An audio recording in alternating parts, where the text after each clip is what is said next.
Gimana caranya kalian semua yang di sini itu bisa belajar sukses 10 kali lebih cepat dibanding biasanya? Banyak banget dari kalian yang nanya. Waktu itu gue pernah bikin post ya di community, gue tanya ke kalian, apa yang kalian pengen pelajarin dari gue? Di situ ada banyak jawaban ya, ada yang bilang di 2030 kayak gimana nanti, solusinya apa, itu udah gue bikinin semua videonya. Tapi ada satu pertanyaan yang menurut gue menarik. Ada yang tanya gimana sih caranya gue itu untuk belajar ya, jadi belajar untuk belajar.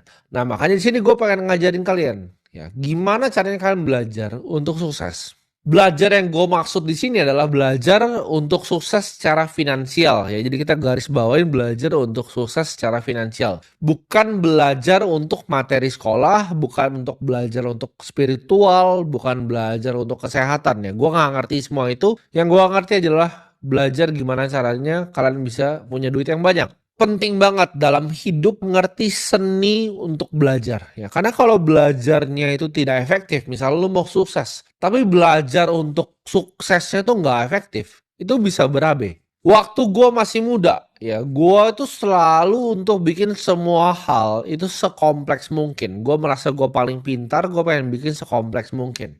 Contoh ya, dalam segi investasi aja, kalau lu tahu gue sekarang cara ngitung portfolio gue sekarang itu jauh lebih sederhana dibanding cara gue dulu, zaman dulu awal-awal mulai ngitung. Gue itu kalau cuman zaman dulu ya, zaman gue masih di saham, gue beli yang namanya index fund, itu gue macam-macam, gue pakai five factor model ya, gue pakai Fama and Friends five factor model, gue faktor tilt indeksnya, repot banget pokoknya ya, kebanyakan teori ya, dan pakai cara yang simple sekarang gue lakuin ya.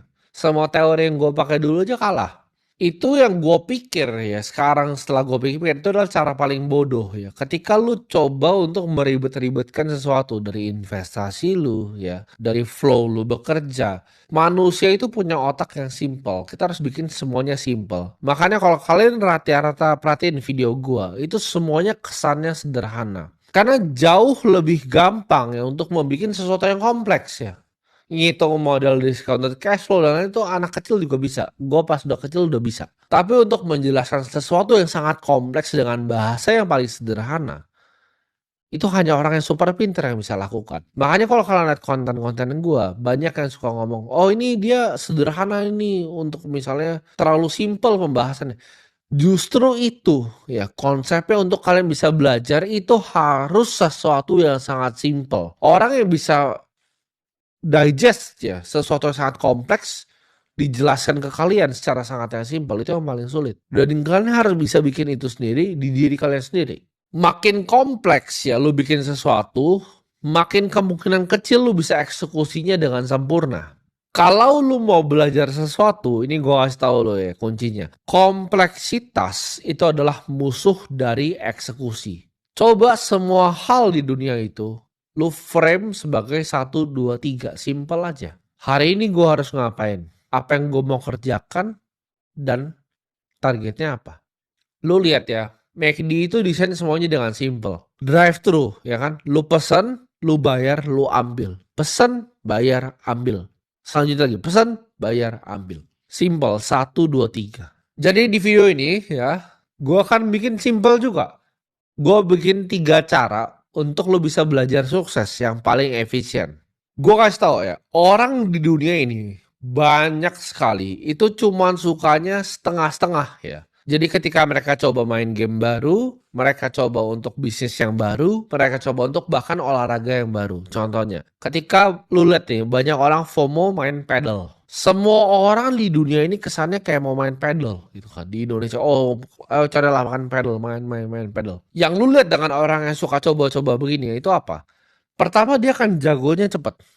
Ya, dia jagonya cepet atau abis itu dia hit apa? Dia hit yang namanya plateau. Ya, dia rata. Sama kayak lu yang sok-sok pengen belajar nih. Belajar nyalain kamera. Pertama lu langsung jago. Tapi nextnya lu akan plateau. Sama kayak main game. Makanya ada orang yang coba beribu-ribu kali makanya masih cupu. Emang awal-awal ya lu mulai sesuatu semuanya itu cepat. Lu mau main basket awal-awal juga cepat. Tapi kalau lu main basket level nasional tuh sulit sekali gitu. Lu kan ketemu plateau gitu. Lu harus latihan untuk shooting misal 1000 kali sehari.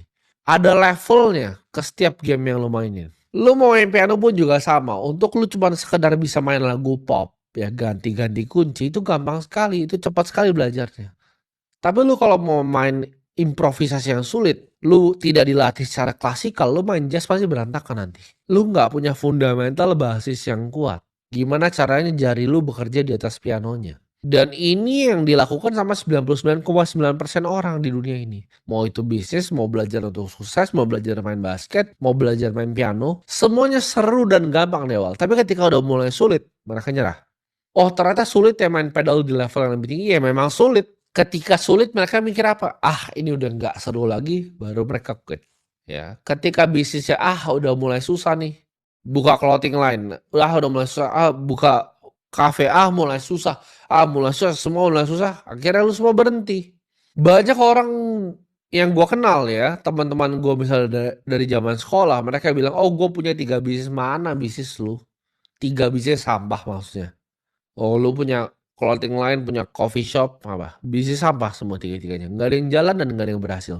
Semua hal di awalnya pasti menyenangkan. Ya, baru dari lu pacaran, lu belajar investasi, awal-awal menyenangkan. Tapi lu kan hit platonya, ya. Baru dari situ, lu bisa ngelewatin nggak masa-masa sulitnya? Lu bisa lewatin nggak persisten dan fokusnya? Itu baru lu skill diuji untuk dari yang biasa aja sama yang terbaik di dunia. Nah, jadi kita akan masuk ke yang pertama. Kalau lu mau belajar untuk sukses, ini yang paling menurut gue paling efisien ya. Cara pertama adalah modeling. Lu model orang paling sukses di industri yang lu mau. Modeling nih caranya banyak. Bisa dari orang yang lu kenal sampai yang lu nggak kenal. Tapi menurut gue kebanyakan di sini pasti modeling seperti gue di awal-awal. Gue model orang yang gue nggak kenal. Model pertama gue itu siapa? Yaitu Warren Buffett. Gue ikutin semuanya. Semua yang dia pernah ngomong, semua yang dia pernah tulis itu gua ikutin. Gua tahu ketika market crash itu dia mikirnya apa, ya bahkan letter Berkshire tahun 2001, gue inget banget. Dia mulai pesimis kan 2 tahun dia minus. Dia kalah tuh sama S&P. Gue inget semuanya kayak photographic memory di atas kepala gua. Semua yang dia pernah tulis, semua yang dia pernah ngomong, semua Berkshire letternya itu gue baca, semua annual meetingnya gue tonton di YouTube. Itu yang pertama kali gue modal. Setelah 2 itu yang dari direct source-nya pertama itu gue telan semua, yang direct dari dia, yang dari mulut dia, dari tangan dia, gue telan semua, baru gue ambil yang third party-nya dari pihak ketiga, yaitu yang tulis buku tentang dia, Snowball dan lain-lain, itu semuanya gue telan. Lu kalau mau jadi investor yang paling jago, lu model Warren Buffett. Kalau lu mau jadi pengusaha software paling jago, lu model Larry Ellison yang bikin Oracle. Lu jangan cuman cari role model yang standar. Nah ini yang gue bilang. Kenapa gue ngerasa 2 juta yang nonton di sini itu kebanyakan belepotan ngeliat modeling ini. Gue kasih contoh ya. Kalian kan semua nonton video gue ini. Kenapa? Karena mungkin gue orang yang bikin triliunan ya dari market. Dan kalian pengen belajar, oh gimana caranya bisa bikin duit triliunan dari market juga. Tapi di situ gue suka lihat dari audiens gue preferensinya. Gue cek itu channel-channel yang kalian buka selain channel gue. Itu semuanya channel sampah yang orangnya nggak punya duit. Jadi lu setelah nonton gue, lu nonton sampah. Lu nonton gue, lu nonton sampah lagi. Lu nonton gue, lu nonton sampah lagi. Akhirnya lu dapet apa? Isinya sampah 90% ini. Other channel 1-9 yang audiens gue nonton itu semuanya sampah. Gue gak usah sebut channelnya apa. Jadi lu jangan cari role model yang standar. Bahkan lu mau belajar investasi, jangan belajar dari orang cuma punya 100M. Banyak tuh ada ya gue lihat ya, orang cuma punya 100M. Baru beli Ferrari gitu, 100M. Lu modal orang yang 100M, ya duit lu paling cuma jadi berapa? Paling jadi 100 juta. Gue itu modal orang yang ribuan triliun. Lu harus cari yang terbaik, yang superstar di bidangnya. Jangan yang biasa-biasa aja. Harus superstar. Kenapa? Kalau nggak superstar, nggak yang terbaik, the best of the best. Lu modal orang yang biasa aja.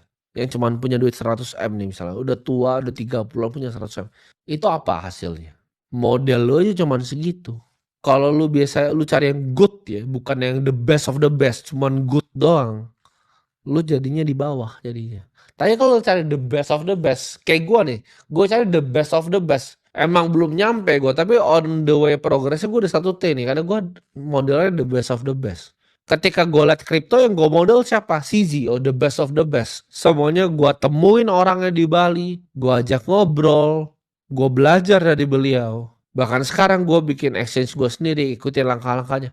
Itu gue model the best of the best. Gue nggak cuma cari tengah. Gue nggak cari cuma orang yang punya 1 triliun, enggak. Gue cari yang punya ribuan triliun. Karena gue pengennya ke sana. Gue nggak pengen cuma 1 triliun.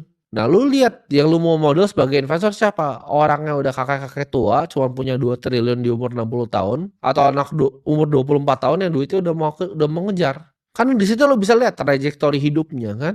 Jadi jangan lu konsumsi sesuatu dari yang the best of the best terus lu campurin sama opini sampah. Itu lu bakal belepotan nanti. Lu kalau mau belajar untuk sukses, lu harus bisa modal. Kenapa? Karena orang yang udah sukses, mereka udah tahu jalannya. Mereka udah lebih tahu jalannya dibanding lu. Sama kayak lu naik gunung, lu butuh guide yang udah pernah naik gunungnya ribuan kali.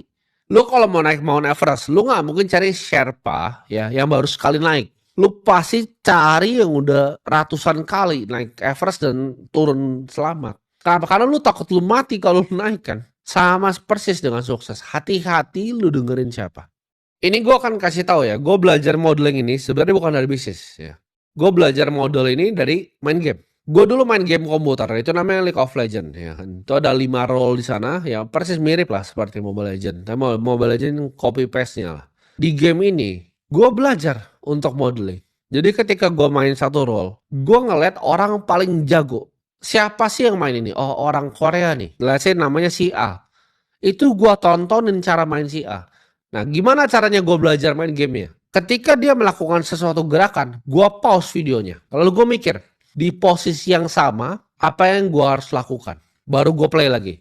Kalau beda, ternyata decision making gue jelek nih. Gue stop lagi kadang gitu.